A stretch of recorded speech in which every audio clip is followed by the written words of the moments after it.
So water ఎందుకు important? మీ body detoxify అవ్వాలన్నా, తిన్న ఫుడ్ బాగా అరగాలన్నా ఈ వాటర్ అన్నది ప్లేస్ ఏ మేజర్ రోల్.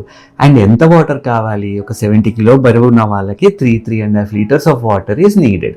అయితే ఇది కూడా ఏంటి, చాలా మంది లేవగానే ప్రొద్దున్నే 1 లీటర్ నీళ్ళు తాగేయడం చూస్తున్నాం. అండ్ తర్వాత ఏం చేస్తారు, వాటర్ తాగితే కానీ మోషన్ రాదు అని చెప్తారు. సో ఇక్కడ మనకు అర్థం కావాల్సింది ఏంటి అంటే, వాటర్ ఒకటేసారి ఎక్కువ తీసుకుంటే స్మాల్ బవల్ నుంచి మొత్తం అబ్జార్బ్ అయిపోయి యూరిన్ లాగా వెళ్ళిపోవడం జరుగుతుంది. మీ మెటబాలిజం బూస్ట్ అవ్వడానికి అది గొప్పగా హెల్ప్ చేయకపోవచ్చు.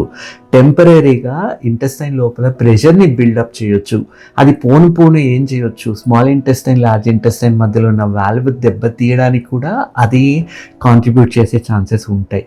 కాబట్టి ప్రొద్దున లేవగానే ఒక 400 ml వాటర్ తీసుకోమని చెప్పడం జరిగింది. దాని తర్వాత every hour 1 glass of water తాగుతున్నప్పుడు మీరు రెగ్యులర్గా వాటర్ తీసుకున్నప్పుడల్లా ఈ వాటర్ అంతా కూడా సెల్యులర్ మెటబాలిజంలో హెల్ప్ అవుతుంది, సెల్ హైడ్రేషన్లో హెల్ప్ అవుతుంది.